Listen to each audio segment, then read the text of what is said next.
Hey everybody, welcome back to K Family Sports Cards. This is Mr. K, and in this video we are going to continue going through some binders that I had in my card closet growing up. This is video number 2. This binder has a little less pages in it than the first one that we went through. But this is a look at the page. I decided to take these out of here because these are old pages, and I've got the fear that if I would have left these things in here much longer, that the cards may have started to get some of the oily residue on it. There is some streaky stuff on the outside of the first page. The other pages seem to be better.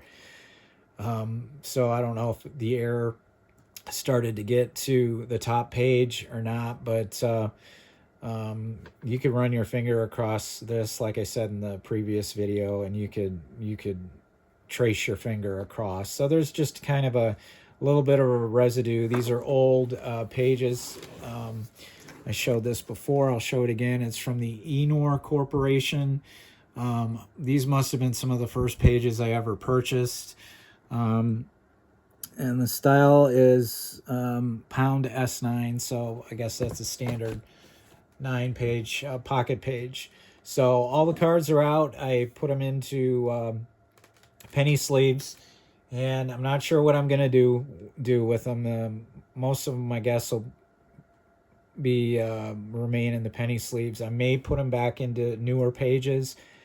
I just don't know. I've always had a problem with the best way to store stuff and protect them, because I know if you thumb through your pages, you have a tendency maybe to bend the page, and maybe the card gets bent. So I don't know what I'm gonna do, but it was fun taking them out. I'll leave that there. But in other cases, it was frustrating, especially when we come up to the 71s. I'll kind of share how I got those.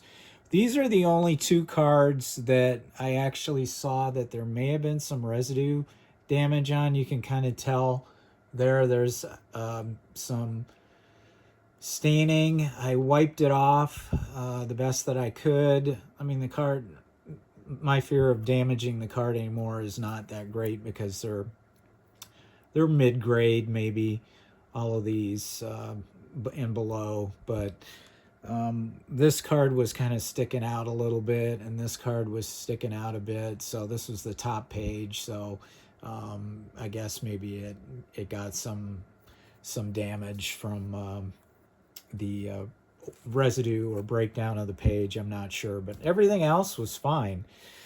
We'll just go through these real quick. Again, I got two stacks, a little less than before.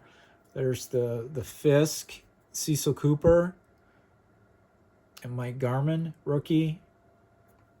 So I was surprised to see that. I did not think I had that card. There's a Yaz.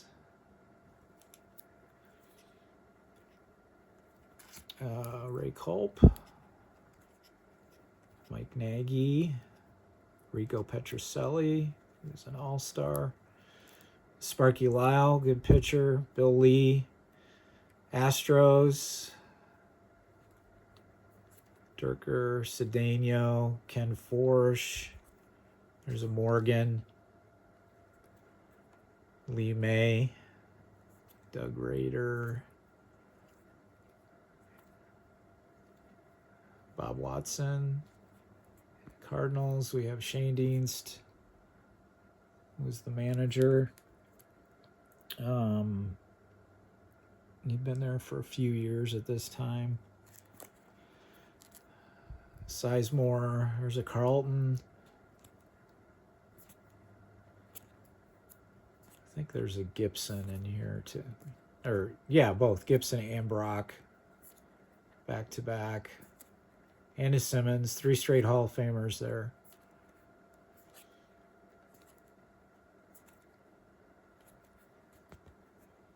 White Sox.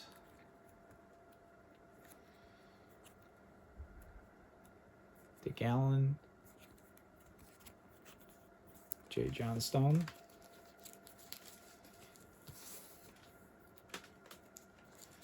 Okay.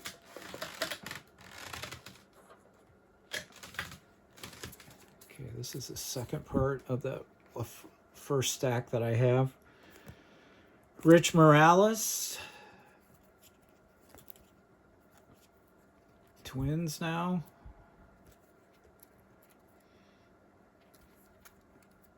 Bill Rigney. Killebrew. I don't think there's a Blyleven. Do not think I have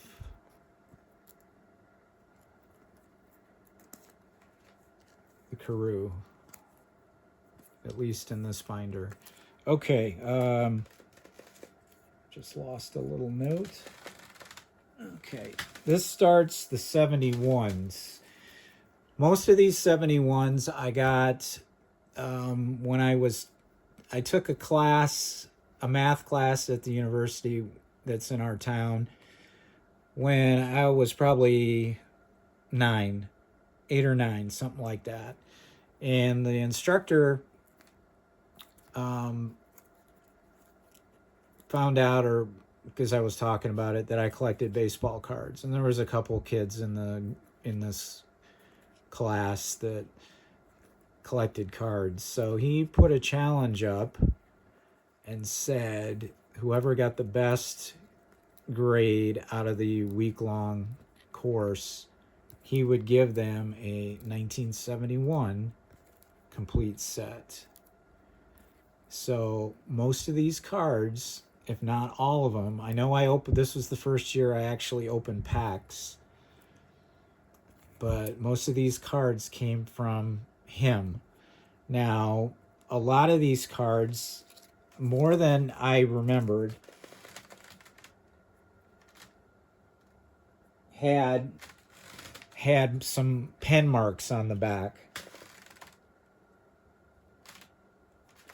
which I'll flip one over and I'll show you, which right now it was very frustrating. Back then I really probably didn't care too much because these were free. I mean, I can't complain.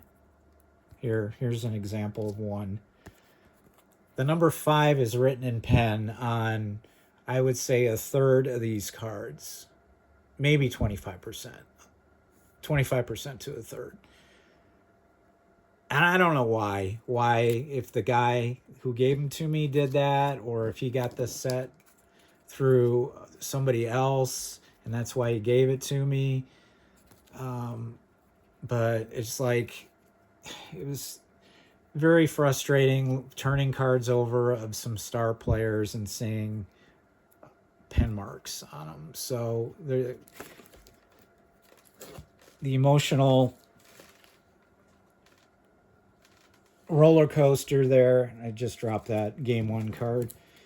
I can't do any more damage to it, so very emotional roller coaster. It's like, oh yeah, these are great cards, and then turn them over and it's like, why in the world would you write on your card? I mean, I just, at this point in my life, I don't understand that, but back then I don't know what the meaning of the 5 is on there. So, but just happy to have these regardless. I thought when I got them they were in crispy shape, but I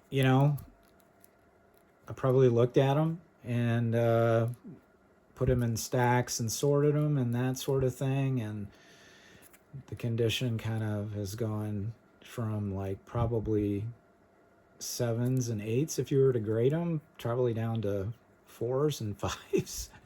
But that's the way it is. That's George Foster. There's Charlie Fox again, no mustache on that one. And Bobby Bonds. And is that the end of the first stack?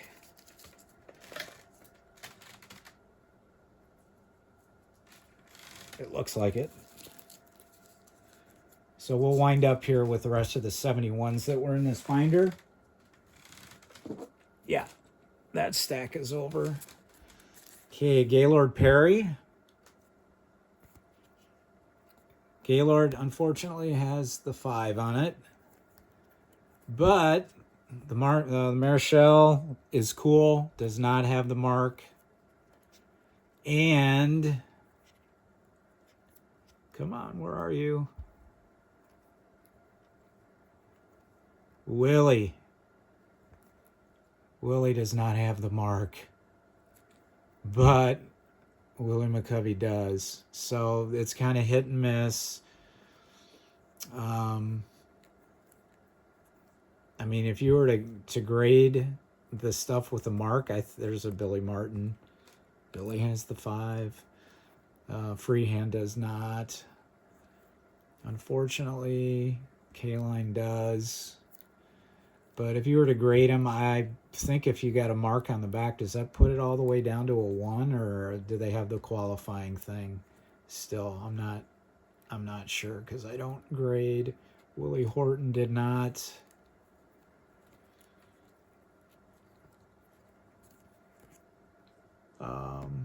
Mickey Lolich did.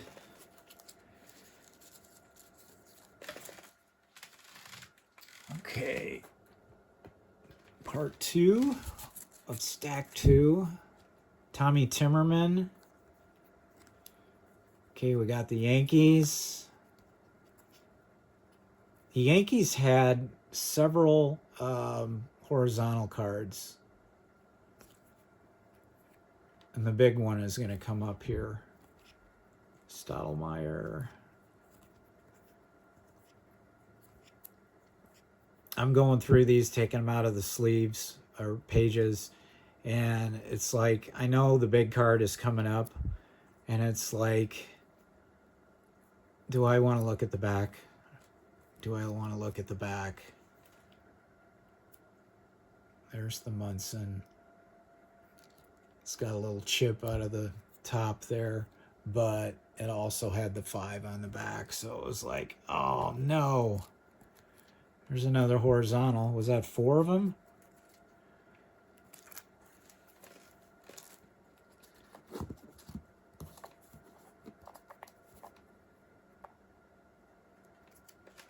Okay. Gene Michael. Phillies now. Luzinski. Joe Liss. He didn't have a very long career, pretty average or below average player, but he was at a camp that I attended at a Toledo Mud Hens game. I think he did a couple of them when he was playing up there, and his boy was part of it. His boy was about my age and had a pretty nasty, uppity attitude. But I think I have Joe Liss's autograph from taking part in that clinic. Okay, here's the last part of the binder. And I have yet to take the ones out of the 3rd binder, so it'll be a little bit before I get all that situated. But that last binder will have probably more 71s. I know there's some 59s in there of some decent players. But with these 71 cards, I should have the complete set. Oh, I did have the complete set from what the instructor gave me. But I ended up trading away the Indians to a neighbor. A family had 3 boys. They collected cards, and they were moving away. And they knew that I got this complete set. And the one boy wanted me to trade him my Indians out of this set for his entire collection of other cards. And that's probably where I got some of the ones from the 70s and 60s. So I traded away, broke up my complete set, and gave him my Indians cards, which at the time probably was, I was kind of hesitant in doing so because it would have broken up the set, but in the long run, it was probably a good move. There's Rusty with the Expos, one of my favorite players growing up when he was with the Tigers.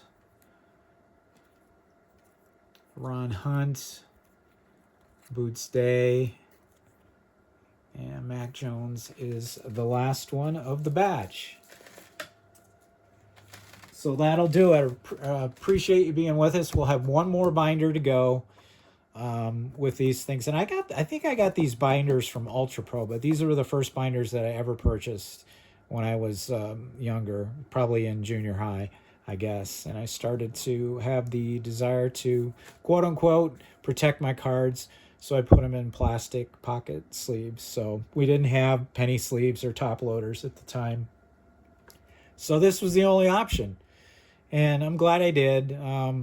Fortunately, the breakdown of the pages did not cause any damage like it has with other collectors in the past. So maybe it was from keeping it out of the light in a closet for all this time. But anyway, thanks for being with us for part 2. We will have part 3 coming up shortly, and hopefully you stick around for that one. So this is Mr. K saying so long. Thanks again for joining us, and take care wherever you are. So long.